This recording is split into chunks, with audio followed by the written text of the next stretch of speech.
सत साहिब सर, मेरा नाम इंद्रजीत है। मैंने अपने परिवार में अकेली ने नामदान ले रखा है। तो मेरे परिवार में और किसी ने नामदान नहीं ले रखा। मुझे 2 महीने हो गए नाम लिए को। तो मेरे हस्बैंड बहुत ड्रिंक करते हैं, घर में बहुत कलेश करते हैं, लेकिन उन्होंने मुझे कभी 2 महीने से रोका नहीं, पाठ पूजा करने से, अपना जोत जलाने से, नित्यनेम करने से। लेकिन 3 दिन पहले ना मेरा फ़ोन गुम गया। तो उन्होंने गुस्से में पीकर मेरा मंदिर भी फेंक दिया, शक्ति बोध भी फाड़ दिया कि जब से तू नाम ले रही है ना घर में नुकसान ही हो रहा है, आज के बाद ये पूजा नहीं करेगी। तो नित्यनेम तो मैं पीडीएफ मैंने बना रखा है अपने फ़ोन के अंदर भक्ति बोध का, तो उससे मैं कर लेती हूँ, लेकिन ये है कि मैं जोत नहीं जगा पा रही। तो इससे कोई मुझे नुकसान तो नहीं है। और दूसरी बात ये है कि मेरी बड़ी बहन है, उन्होंने नाम नहीं ले रखा। वो आपकी सारी वीडियोस देखती हैं शंका समाधान की। तो नाम उन्होंने इसलिए नहीं लिया था क्योंकि आपने कह रखा ना डीवीडी वाला जो नामदान है मान्य नहीं है, इसलिए नाम नहीं ले रखा। लेकिन वो चलती पूरे नियम से है, तीनों टाइम की आरती करती है और सारे नियम अपनाती है। तो मेरे घर के खर्चे में मेरे हस्बैंड तो काम करते नहीं है, तो मेरी सिस्टर ही मदद करती है हर चीज़ में। मुझे पैसों की कोई दिक्कत हो तो वही देती है। तो उसके दिए हुए पैसे से किसी तरह मेरे नाम के अंदर कोई बाधा तो नहीं बनेगी, मेरे सर पे कोई बोझ तो नहीं है, मैं वो पैसे इस्तेमाल कर सकती हूँ ना। प्लीज़ रिप्लाई करना सर। सत साहिब। बंदी छोड़ सतगुरु रामपाल जी महाराज जी की जय हो। परमात्मा की सभी प्यारी आत्माओं को मुझ पवन दास का सतसाहिब। सतसाहिब इंद्रजीत बहन, देखिए बहन, सबसे पहले तो दास आप जी को थोड़ा सा ये बताना चाहेगा, क्योंकि हम भाई बहन हैं और भाई बहन भी हम वो हैं जिनको हम असली कह सकते हैं। असली भाई बहन जिनको हम कह सकते हैं वो हम हैं, क्योंकि आज हमें परमेश्वर ने इन सत्संगों के माध्यम से रिश्ते नातों की पहचान करवाई है कि बेटा तेरा असली भाई बहन, तेरे असली माता पिता कौन हैं। तो जिनको हम पहले अज्ञानता के चलते कि भाई ये मेरी माँ से पैदा हुआ है, वो मेरा असली भाई या मेरी बहन है, मेरा रिश्तेदार है, लेकिन जब ये तत्व ज्ञान होता है तब हमें समझ में आता है कि हमारा असली भाई बहन या हमारा असली रिश्तेदार वो है जो इस परमेश्वर की शरण में है, जो परमेश्वर के नियम में रह के मर्यादित भक्ति कर रहा है, वो हमारा असली भाई बहन है। तो हमने किसी भी सूरत में, जब हम एक गुरु के शिष्य और शिष्या हैं, उनके बच्चे हैं, तो उसके बाद हमने सर और मैडम जैसे शब्दों का प्रयोग बिल्कुल भी नहीं करना। आप अपने भगत भाई से बात करो तो सर कह के नहीं बोलना है, और यदि मैं किसी बहन से बात करूं तो उसको मैडम कह के नहीं बोलना है। दूसरा, रिश्ते नाते होते हैं एक भगत के लिए। तो जैसे हम किसी रिश्तेदारी में कोई हमारा जीजा लगता है, कोई हमारा फूफा लगता है, तो अब हमने उन रिश्तेदारों को भगत बनने के बाद में उनको जीजा नहीं बोलना, उनको फूफा नहीं बोलना, किसी लेडीज़ को भाभी नहीं बोलना। अगर भाभी लगती है तो उसको बहन बोलो, अगर फूफा लगता है तो उसको भगत जी बोलो।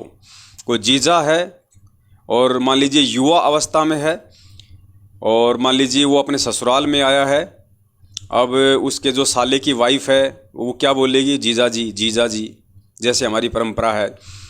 लेकिन वो साले की वाइफ अगर वो भगत है परमपिता परमेश्वर सतगुरु रामपाल जी महाराज जी की, और सामने वाला यदि भगत नहीं है, तो उस बहन ने उसको जीजा जी नहीं बोलना, उसको भाई साहब बोलना है।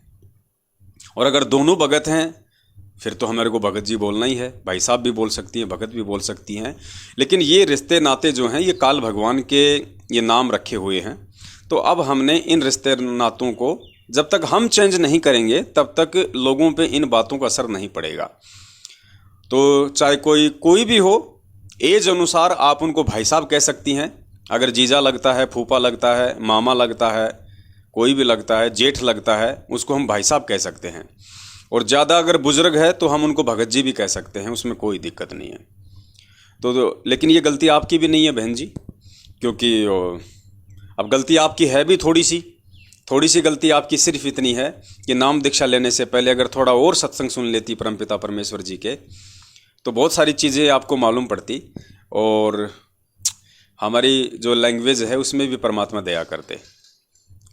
और उसके बाद जो गलती है जो 90%, वो हमारे जो बिग ब्रदर हैं, बड़े भाई हैं, सतलोक आश्रम मैनेजमेंट हरियाणा वाले, उनका तो मकसद है कि लोगों को जैसे तैसे करके इस नाम से जोड़ दो एक बार, क्योंकि नाम से जुड़ते ही उनके लिए तो जैसे बैंक में खाता खुल जाता है वैसे भगत उसके लिए हो जाता है।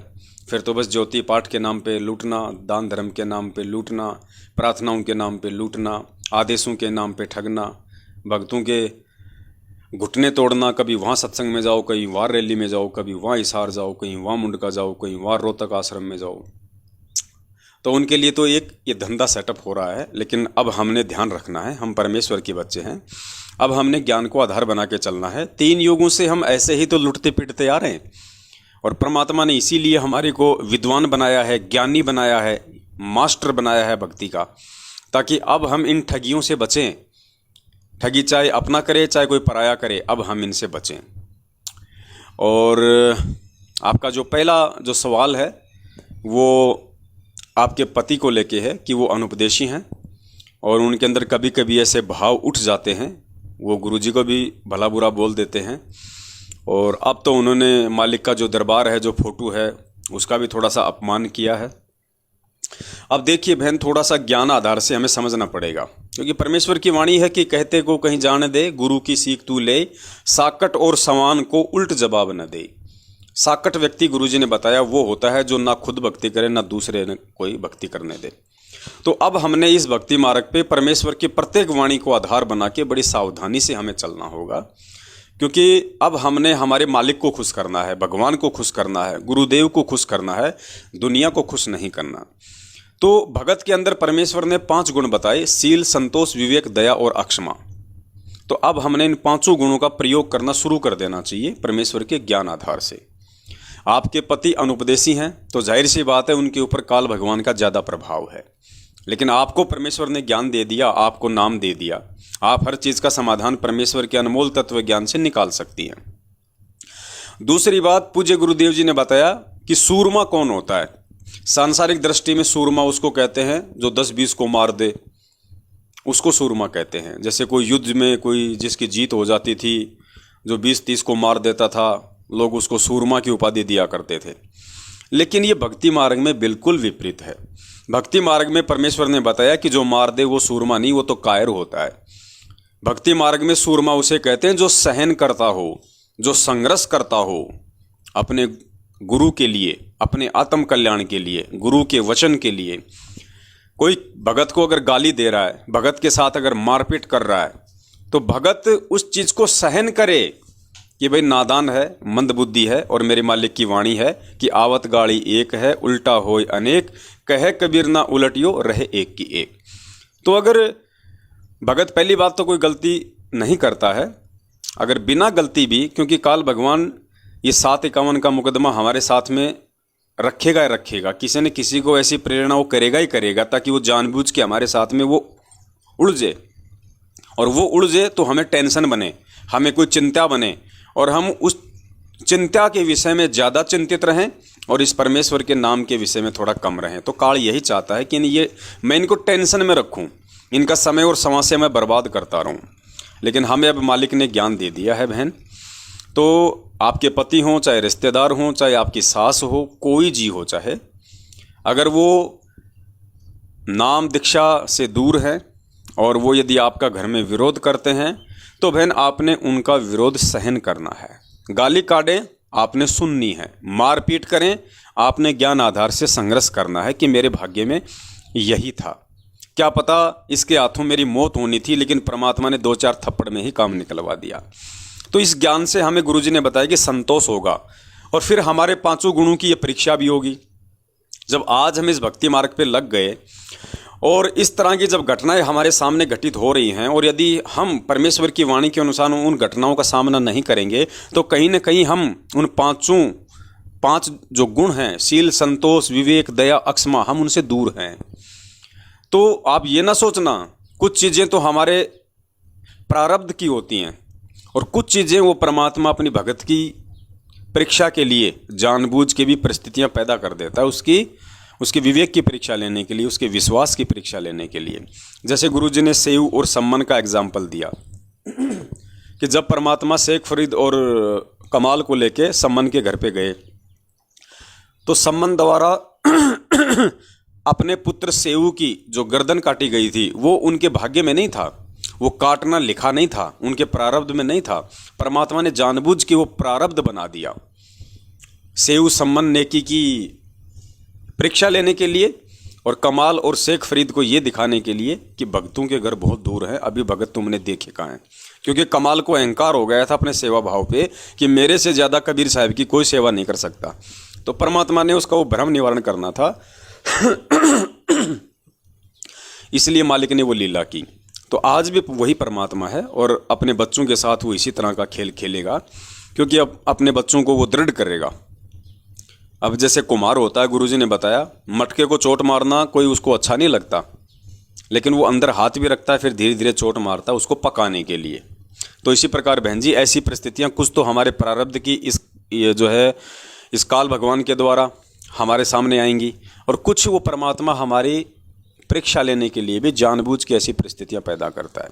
तो दोनों ही स्थिति में हमने परमेश्वर के ज्ञान को आधार बना के, वाणियों को आधार बना के, क्योंकि वाणियाँ हमारे को केवल सुबह सुबह जो नित्य नियम में दी जाती है वो बोलने के लिए नहीं दी जाती। गुरुजी ने कहा कि नित्य नियम पढ़ने का फायदा तुम्हारा सही तरीके से तुम्हें उसी समय मिलेगा जब तुम इन वाणियों को अपने जीवन में उतारोगे, जब इन वाणियों पे तुम चलना सीखोगे। जैसी वाणी बोल रही है वैसा तुम अपने जीवन में अमल करोगे, उस दिन समझना कि तुम सही तरीके से नित्य नियम कर रहे हो। तो अब हमने परमात्मा को खुश करना है। कोई बात नहीं, पति है, आज नाराज है, कल को खुश भी हो जाएगा, परसों परमेश्वर की शरण में भी आ जाएगा, क्योंकि आप जो भक्ति कर रही हैं उससे आपके पति के भी संस्कार बन रहे हैं। भले आपका विरोध कर रहा है, लेकिन जब घर में आरती मंत्र चलते हैं तो वो कान तो बंद नहीं कर सकता। गुरुजी कहते हैं वाणी तो अंदर जाएगी, और वाणी तो परमेश्वर की दवा है, वो तो अपना रिएक्शन करेगी।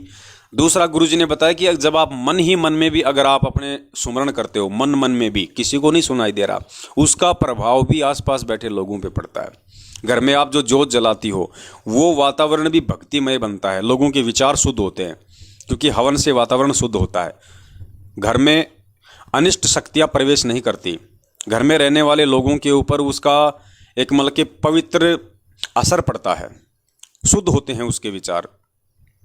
तो आप जो भक्ति कर रही हो संघर्ष में, उस भक्ति से भी आप परिवार वालों का भी आप जी अच्छा कर रही हो, आप उनका भला कर रही हो, भले आज उनको नहीं पता। जिस प्रकार गुरुजी ने बताया कि एक पागल व्यक्ति का जब डॉक्टर इलाज करता है तो वो पागल व्यक्ति डॉक्टर को गालियां निकाल देता है कि मैं तेरा जवाई हूँ, मैं तेरा ये हूँ, मैं तेरा वो हूँ। गुरुजी ने बताया सत्संग में, लेकिन वो डॉक्टर नाराज नहीं होता। क्यों नाराज नहीं होता? उस डॉक्टर को पता है कि ये पागल है, इसको कुछ नहीं पता कि मैं किसको जवाई कह रहा हूँ, मैं किसको ससुर कह रहा हूँ, मैं किसको गालियाँ दे रहा हूँ। और फिर गुरुजी ने बताया कि जिस दिन वो व्यक्ति ठीक हो जाता है उसके बाद वो हाथ जोड़ता है कि साहब, डॉक्टर साहब माफ़ करना जी, मैंने तो पता नहीं क्या क्या बोल दिया होगा जी, आपको माफ़ करना मुझे। तो डॉक्टर उस समय भी उसका कोई वो नहीं मानता, क्योंकि उसको पता है कि यह पागल है।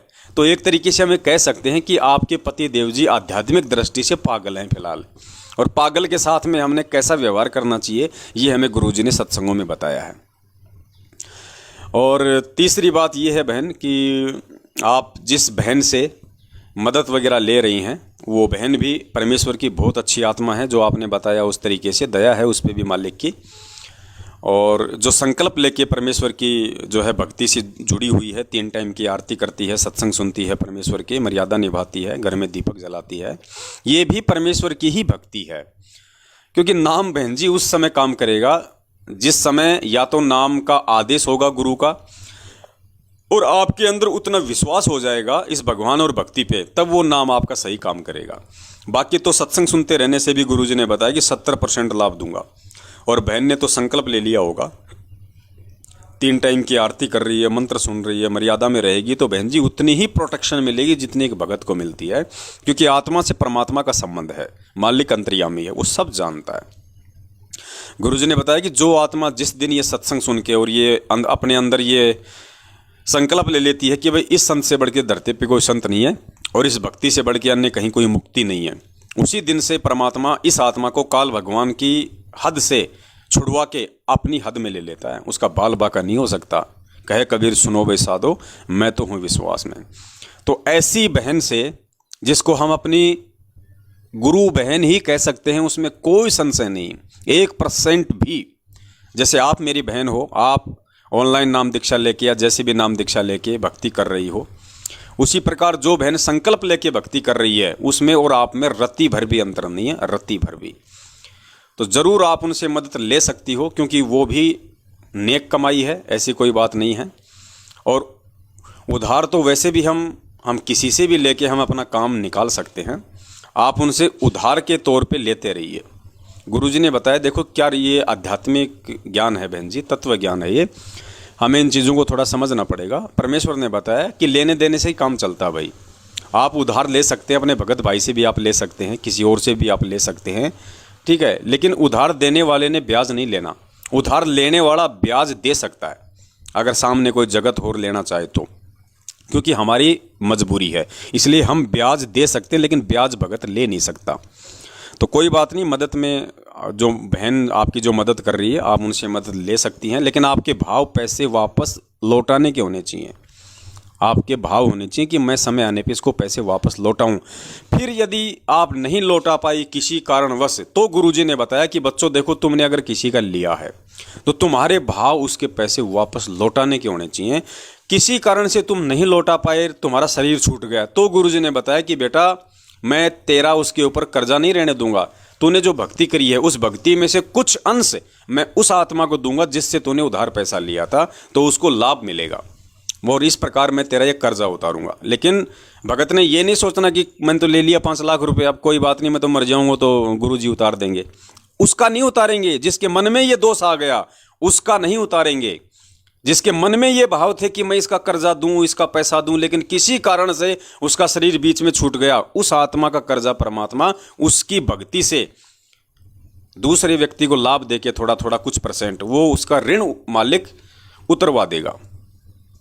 तो ये परमेश्वर का ज्ञान है बहन जी, हमने बहुत इसको अच्छे तरीके से लेना पड़ेगा, समझना पड़ेगा। तो उस बहन से मदद लेने में आपको कोई दिक्कत नहीं है। और बहन आप सूरमा हो, परमेश्वर की सूरमा। सूरमा गुरुजी कहते हैं, लख भर सूरा जूझ ही, लख भर सावंत दे, लख भर यति जहान में, तब सतगुरु शरण आले। तो भक्ति मार्ग में सूरमा है जो सहन करे। कोई 2 गाली दे दे, सहन कर ले, हंस जाए। कोई मार पिटाई करे तो गुरुजी कहते हैं सहन करे, उसको कहते हैं सूरमा। और देखो सबसे बड़े सूरमा हमारे पूज्य गुरुदेव, 2006 में गुरुजी जेल गए।